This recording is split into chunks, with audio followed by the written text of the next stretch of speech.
चलो तो आज स्टार्ट कर दें हम सर्कुलर मोशन डायनेमिक्स का सेकेंड पार्ट, है ना।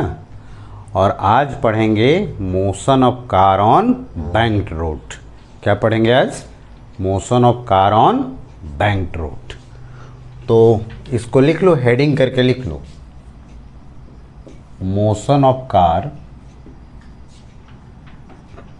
On banked road. Motion of car on banked road, banked road पर कार का मोशन। ठीक है। बैंक्ड रोड किसको कहते हैं? तुम लोग हाईवे पर जाते हो ना, हाईवे पर, है ना, तो वहाँ देखो सर्कुलर टर्निंग में एकदम ऐसे रहता है, इस तरह से, ऐसे, मतलब रोड ऐसे है, इसका आउटर वाला एज जो है ना, इनर वाले एज के रिस्पेक्ट में रेज रहता है ऐसे, है ना। तो इसी रोड का नाम होता है क्या? बैंक्ड रोड, है ना। तो हम motion of car on banked road देखते हैं। तो यहाँ पर यही मान लो सर्कुलर टर्निंग है ना, और बैंक्ड रोड है ये, मतलब आउटर वाला एज जो है ना, ये वाला, वह इनर वाले के रिस्पेक्ट में कुछ रेज कर दिए गए हैं। ठीक है। और इसका रेडियस ऑफ कर्वेचर जो है वह आर दिया हुआ है। किसका? सर्कुलर टर्निंग का। ठीक है। बैंक्ड रोड किसको कहेंगे? वैसा रोड जिसका इनर एज के रिस्पेक्ट में आउटर एज रेज किए हुए होंगे, तो ऐसे रोड का नाम क्या होता है? Banked road. ठीक है। अब इस बैंक्ड रोड पर हम लोग कार का मोशन देखते हैं। रोड क्यों बैंक किया जाता है? रोड इसलिए बैंक किया जाता है कि नॉर्मल फोर्स का एक कंपोनेंट सेंट्रीपिटल फोर्स देते, है ना। तो इसको हम दो पार्ट में स्टडी कर रहे हैं। पहले समझो, जब हम रोड में फ्रिक्शन नहीं लेते हैं तब, है ना। तो ए पार्ट में पहले समझ लो, उसके बाद लिख लेना। When friction is not consider, is not, मान लो फ्रिक्शन है ही नहीं, मान लो तेल गिर गया है बैंक्ड रोड पर, ठीक है। तेल गिर जाएगा तो क्या हो जाएगा? फ्रिक्शन लेस हो जाएंगे, है ना। तो जब फ्रिक्शन नहीं रहेगा तब कैसे कार मूव करेगा ये बैंक्ड रोड पर, उसको समझते हैं। जैसे मान लो यहाँ पर कार है ऐसे, है ना, इसका मास m है, तो इसका फ्री बॉडी डायग्राम ड्रॉ करो। वेट फोर्स किधर क्यों लगेंगे? Vertically downward. नॉर्मल किधर लगेंगे? परपेंडिकुलर टू द सरफेस, यही ना। और फ्रिक्शन तो लिए ही नहीं है, तो यही दोनों फोर्स लगेंगे। अब ये दोनों फोर्स का हम प्रोजेक्शन कर सकते हैं, है ना। तो तुम्हें बताए थे कि सर्कुलर मोशन डायनेमिक्स के प्रॉब्लम कुछ भी सॉल्व करना हो तो सबसे पहला स्टेप होता है फ्री बॉडी डायग्राम ड्रॉ करना, दूसरा हॉरिजेंटल और वर्टिकल में प्रोजेक्शन निकाल लेना। ठीक है। जैसे देखो, ये वर्टिकल हो गया, ये एंगल थीटा है 90, ये हो गया 90 माइनस थीटा। अगर ये 90 माइनस थीटा तो ये कितना हो जाएगा? थीटा। और ये वाला अपोजिट एंगल हो गया तो ये थीटा हो जाएंगे। तो इस नॉर्मल का अपवर्ड डायरेक्शन में प्रोजेक्शन कितना हो जाएगा? एन कॉस थीटा हो जाएगा ना। और हॉरिजेंटल डायरेक्शन में लिखोगे कितना हो जाएगा? N sine theta. ये ना, कोई दिक्कत नहीं ना।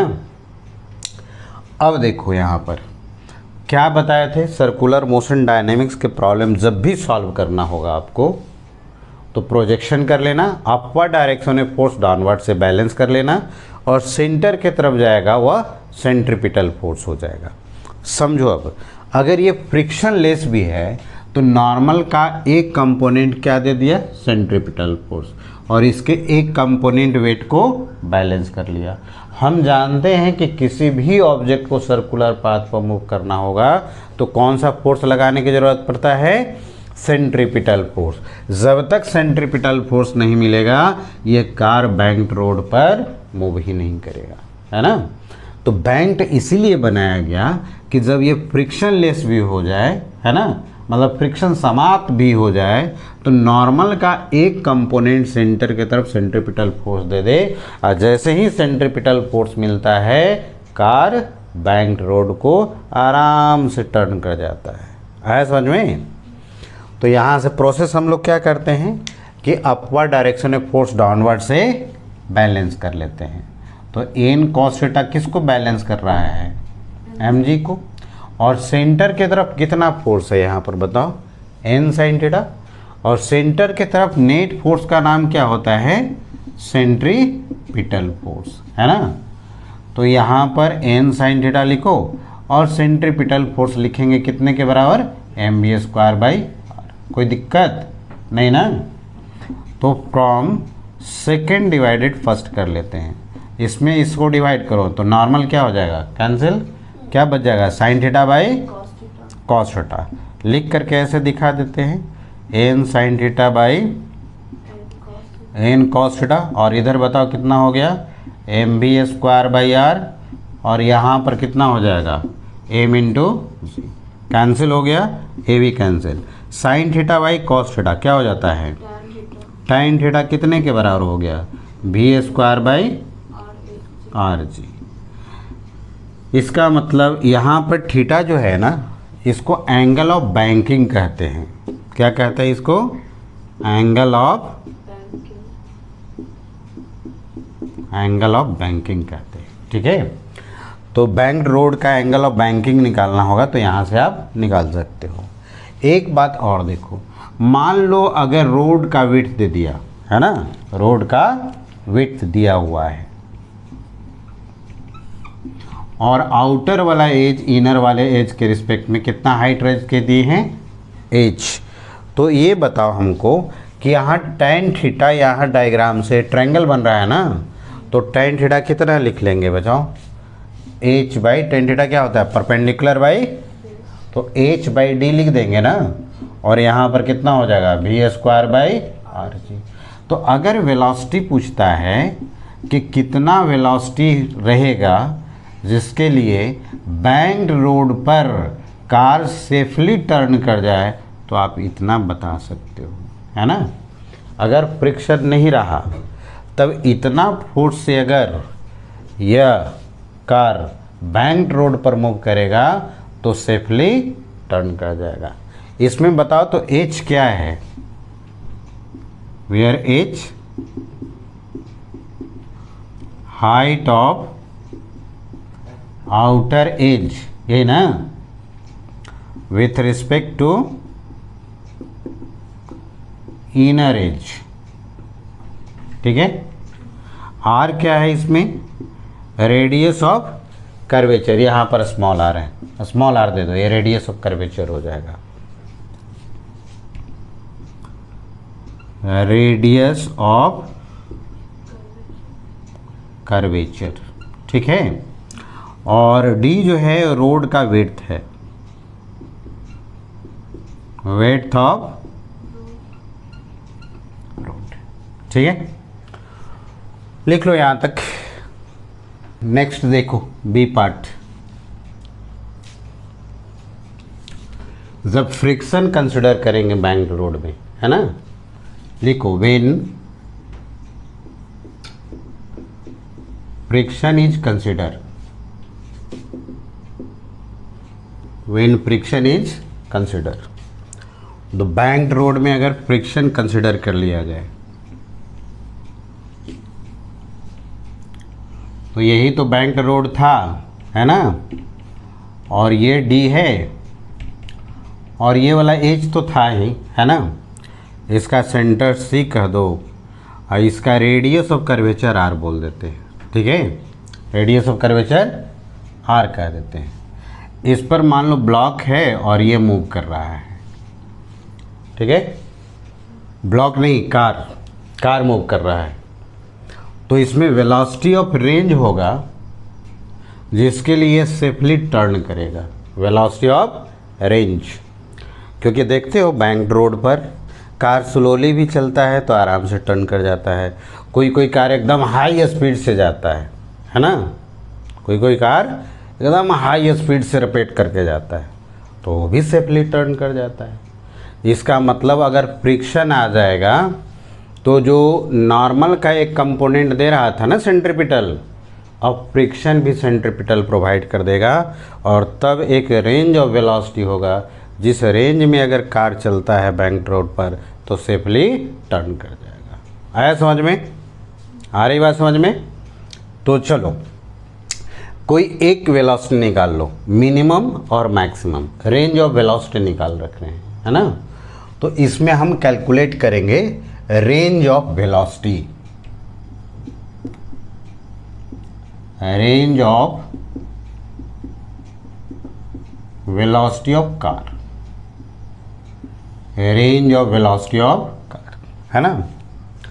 जैसे मान लो ये हाई स्पीड से चल रहा है ना, एकदम हाई स्पीड से रगड़ करके चल रहा है, तो ये बताओ कि इस कार को किधर की ओर फेंकाने का टेंडेंसी रहेगा, नीचे की ओर यानी सेंटर के तरफ या सेंटर से बाहर की ओर, किधर टेंडेंसी रहेगा? एकदम हाई वे पर एकदम पूरा हाई स्पीड से ले जाए तब बाहर की ओर। जब बाहर की ओर टेंडेंसी रहेगा तो मैक्सिमम वेलोसिटी मिलेगा या मिनिमम वेलोसिटी मिलेगा? मैक्सिमम। जब मैक्सिमम वेलोसिटी मिलेगा तो फ्रिक्शन किधर की ओर लगेगा? जब इसको टेंडेंसी बाहर फेंकाने का होगा तो फ्रिक्शन किधर लग जाएगा? लेकिन अगर सेफली टर्न होगा तो कौन सा फ्रिक्शन लगना चाहिए, स्टैटिक कि काइनेटिक? स्टैटिक। और मैक्सिमम वेलोसिटी निकालना है, इसका मतलब स्टैटिक का मैक्सिमम वैल्यू ले, और स्टैटिक के मैक्सिमम वैल्यू का नाम क्या होता है? लिमिटिंग फ्रिक्शन, यही ना। और यहाँ पर हो गया नॉर्मल और यहाँ वेट फोर्स हो गया, है ना। प्रोजेक्ट फ्री बॉडी डायग्राम तो हो गया। कैसा वेलोसिटी हम कैलकुलेट करने जा रहे हैं? Calculation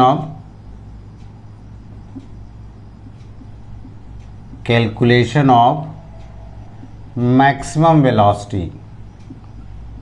calculation of maximum velocity, ठीक है। तो चलो इसके बाद का स्टेप बताओ।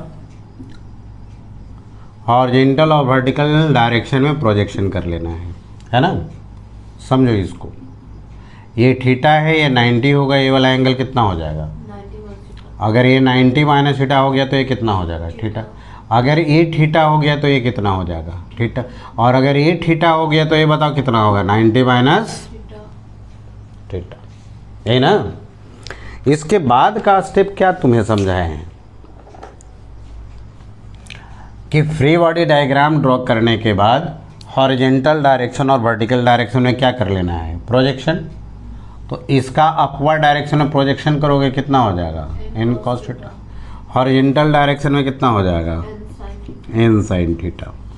ये लिमिटिंग फ्रिक्शन का वर्टिकली डाउनवर्ड डायरेक्शन में कितना प्रोजेक्शन हो जाएगा? थीटा। ये एंगल कितना बन रहा है? 90 तो इसका इधर प्रोजेक्शन कितना हो जाएगा? FL sin theta. और ये 90 माइनस थीटा है तो ये कितना होगा? थीटा। तो इसका इधर प्रोजेक्शन कितना हो गया? FL cos थीटा, ये ना। कोई दिक्कत नहीं ना। इसके बाद का स्टेप क्या बताए हैं? अपवर्ड डायरेक्शन में फोर्स, डाउनवर्ड से बैलेंस। तो अपवर्ड डायरेक्शन में कितना हो गया? n cos theta. और डाउनवर्ड डायरेक्शन में कितना हो गया? mg plus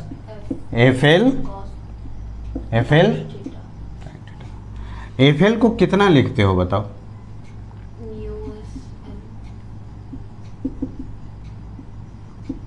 mu S into N, और ये हो गया साइन थीटा। इधर प्लस है, इधर आएगा तो क्या हो जाएगा? माइनस। और एन कॉमन निकाल लो, यहाँ से हो गया cos theta minus mu S sine theta, यही ना। इज इक्वल टू कितने के बराबर हो गया? कोई दिक्कत इसमें नहीं ना। अब net force toward centre, centripetal हो जाएगा। तो बताओ सेंट्रीपिटल फोर्स कितना है? n sine theta plus FL cos theta. तो n sine theta plus FL cos theta ये किसके बराबर हो गया? Centripetal force. तो ये हो गया n साइन थीटा और एफ एल का वैल्यू कितना हो गया, mu S into N cos theta, ये ना। और एफ सी कितने के बराबर लिख सकते हैं, M V square by R. तो यहाँ से एन कॉमन निकाल लो, क्या मिल जाएगा यहाँ पर, sine theta plus mu S cos theta, और इधर हो गया M V square by R. ये इक्वेशन नंबर, ठीक है। वी निकालना है, क्या करोगे, डिवाइड कर दे, किसका किससे, सेकेंड डिवाइडेड फर्स्ट। इधर देखो, from second divided first, right side वाला पहले लिखो। ये हो गया M V square by R, और ये एम जी है ना।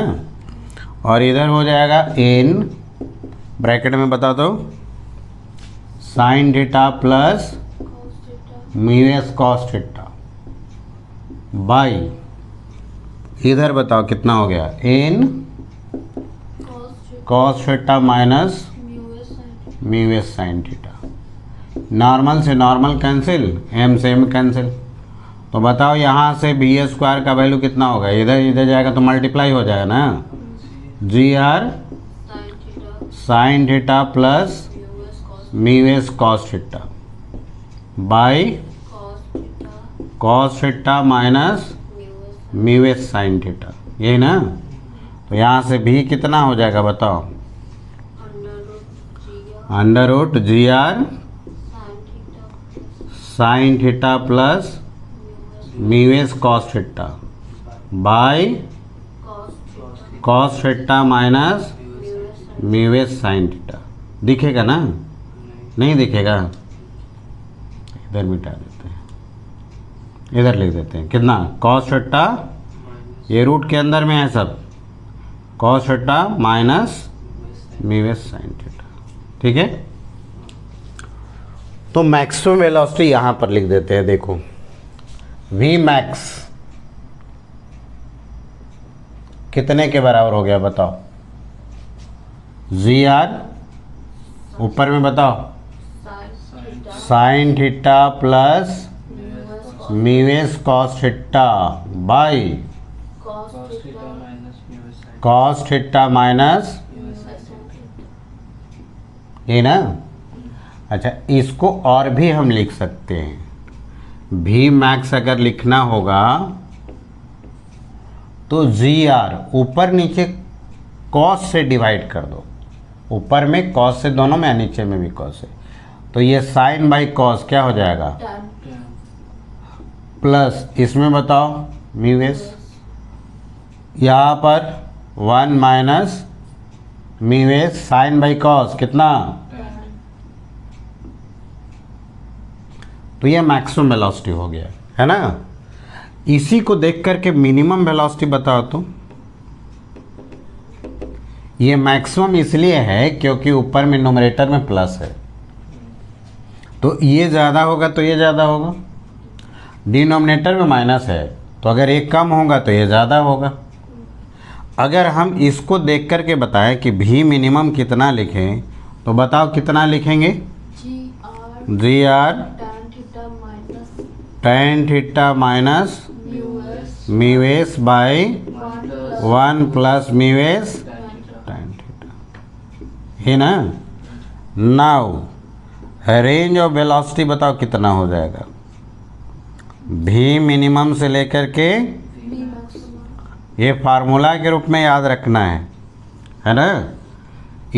मैक्सिमम वेलोसिटी याद रखो तो मिनिमम याद हो जाएगा, है ना। कहेगा कि मैक्सिमम कितने वेलोसिटी से कार बैंक रोड पर मूव करे कि सेफली टर्न कर जाए, तो G R tan theta plus mu S 1 minus mu S tan theta. Velocity का रेंज कहाँ पर होगा, कितना होगा, तो मिनिमम से वी मैक्स। आई बात समझ में, चलो लिखो इसको, चलो समझो आगे। नेक्स्ट, तो हम लोग कार का मोशन देख लिए हॉरिजेंटल सर्कुलर टर्निंग पर, है ना, बैंक रोड पर देख लिए, दोनों ही कंडीशन में देख लिए। अगर फ्रिक्शन नहीं रहेगा तो नॉर्मल का एक कंपोनेंट सेंट्रीपिटल फोर्स दे देता है और वह मूव करा देता है सर्कुलर पाथ पर। अगर फ्रिक्शन हो गया तब तो रेंज ऑफ वेलोसिटी होगा, उस रेंज में अगर कार चलेगा तो सेफली टर्न कर जाएगा। यही ना। इसमें एक और पढ़ना है कोनिकल पेंडुलम के बारे में। लिखो तो conical pendulum, time period of conical pendulum, time period of conical, time period of conical pendulum. ठीक है, समझो। सिंपल पेंडुलम तुम लोग देखे हो, इस तरह का पेंडुलम होता है सिंपल पेंडुलम। जैसे एक ब्लॉक है, उसको हम बांध दिए ऐसे स्ट्रिंग से। ठीक है, ये जो सिस्टम बना ना, इसका नाम है सिंपल पेंडुलम। और इसी को हॉरिजेंटल ऐसे प्लेन में रोटेट करा देंगे ना, ऐसे ऐसे घूमने लगेगा इसका ये वाला पार्ट। जैसे देखो, अगर यही जो है वह हॉरिजेंटल सर्कुलर पाथ पर ऐसे मूव करने लगा, तो इस समय ये कोन शेप बन जाता है ना, और इसका नाम पड़ जाता है कोनिकल पेंडुलम, है ना। तो जब सिंपल पेंडुलम को ही इस तरह से रोटेट करें कि इसका ब्लॉक जो है वह सर्कुलर पाथ पर मूव करे, तो शेप कैसा बन जाएगा, कोन जैसा, और तब उसका नाम हो जाता है क्या, कोनिकल पेंडुलम। और हमें निकालना क्या है, टाइम पीरियड। ठीक है, तो समझो यहाँ पर, यहीं पर मान लो कोनिकल पेंडुलम है और ये रोटेट कर रहा है सर्कुलर पाथ पर, और ये सर्कुलर पाथ का कुछ रेडियस होगा, मान लेते हैं आर हो गया, और ये वर्टिकल से थीटा एंगल बनाते हुए रोटेट कर रहा है। ठीक है, तो इसका वेट फोर्स किधर की ओर लगेगा, वर्टिकली डाउनवर्ड। टेंशन फोर्स किधर लगेगा, away from the body along the string. तो अगर ये वाला थीटा हो गया, तो ये भी थीटा हो जाएगा। इसका इधर प्रोजेक्शन बताओ कितना हो गया, टी कॉस थीटा, और इस डायरेक्शन में बताओ टी साइन थीटा, यही ना। इसके बाद सर्कुलर मोशन डायनेमिक्स में सब में हम कहे हैं कि सबसे पहला स्टेप क्या करना है, फ्री बॉडी डायग्राम, यही ना। दूसरा स्टेप क्या कहे हैं, हॉरिजेंटल और वर्टिकल में प्रोजेक्शन निकालना। तीसरा स्टेप क्या बताए हैं, अपवर्ड डायरेक्शन में फोर्स डाउनवर्ड से बैलेंस कर लेना, और जो सेंटर की तरफ गया उसे सेंट्रीपिटल फोर्स लिख देना, यही ना। यहाँ पर स्ट्रिंग का लेंथ मान लो दिया हुआ है एल, तो क्या ये रेडियस बता सकते हो कितना हो जाएगा। इस एल का इधर प्रोजेक्शन निकालेंगे तो ये वाला डिस्टेंस तो निकल जाएगा। ये थीटा है, वाला एंगल कितना हो जाएगा, 90 माइनस थीटा। ये थीटा है तो ये 90 माइनस थीटा, और इसका इधर प्रोजेक्शन कर दोगे तो आर का वैल्यू कितना हो जाएगा, एल साइन थीटा। ये समझ में आया। अगर नहीं समझ में आया तो देखो, यहाँ राइट एंगल ट्रायंगल है, तो इसमें अगर साइन थीटा लगाएंगे तो साइन थीटा क्या होता है, परपेंडिकुलर बाई हाइपोटेनस। तो परपेंडिकुलर कितना है आर, और हाइपोटेनस कितना है एल। तो आर का जो वैल्यू हो गया वह कितने के बराबर हो गया, एल साइन थीटा के, है ना। तो रेडियस तो निकाल लिए। ठीक है, अब समझो, अपवर्ड डायरेक्शन में फोर्स डाउनवर्ड से बैलेंस कर दो, तो टी कॉस थीटा जो हो गया वो कितने के बराबर हो जाएगा, एम जी के। और यहाँ से टी साइन थीटा जो है वह तो सेंटर की तरफ लग रहा है, और सेंटर की तरफ जो फोर्स लगता है उसका नाम क्या होता है, सेंट्रीपिटल। क्या होता है, तो ये टी साइन थीटा जो है सेंट्रीपिटल कितने के बराबर लिख देंगे, M V square by R. ये इक्वेशन नंबर 2। कोई दिक्कत नहीं ना। हम लिख रहे हैं, अच्छा वेलोसिटी निकालना है ना, तो ऐसा करो ना, सॉरी टाइम पीरियड निकालना है ना। तो टाइम पीरियड जानते हो कैसे होता है, 2 पाई बाई ओमेगा, यही ना। तो ऐसा करो कि ये सेंट्रीपिटल फोर्स को ओमेगा के टर्म में भी तो जानते हो ना, फार्मूला कितना होता है बताओ तो, एम ओमेगा स्क्वायर, जानते हो ना। चलो तो ऐसा करते हैं कि इसमें आर का वैल्यू निकाले हैं उसको रख दो, तो ये हो जाएगा टी साइन थीटा, और इधर हो गया M omega square, small R का वैल्यू कितना हो जाएगा, एल साइन थीटा। ये साइन थीटा से साइन थीटा कैंसिल, तो टी का वैल्यू कितना हो जाएगा, एम ओमेगा स्क्वायर एल। ये इक्वेशन नंबर 2, ठीक है। अब ये टी का वैल्यू इक्वेशन 1 में डाल देते हैं। तो फ्रॉम 1 एंड 2 अगर लिख दें तो ये वैल्यू यहाँ डालो, कितना हो जाएगा, M omega square L cos theta is equal to कितना हो जाएगा, एम जी, एम से एम कैंसिल, तो ओमेगा स्क्वायर का वैल्यू कितना हो जाएगा, G by L cos theta. तो ये बताओ ओमेगा का वैल्यू कितना हो जाएगा, under root G by L cos theta, यही ना। नाउ टाइम पीरियड हमें निकालना है, तो टाइम पीरियड कितने के बराबर होता है, 2 पाई बाई ओमेगा। तो 2 पाई हो गया और ओमेगा का वैल्यू यहाँ से रखो, कितना हो जाएगा, एल कॉस थीटा बाई जी। तो ये टाइम पीरियड याद रखना, ये टाइम पीरियड किसका होगा, कोनिकल पेंडुलम का। और ये थीटा जो है वह किससे एंगल बना रहा है, वर्टिकल के साथ बना रहा है, यही ना। तो लिख लेना, where theta angle made by a string from vertical, angle made by a string from vertical। हो गया। तो चलो यहाँ तक लिख लो।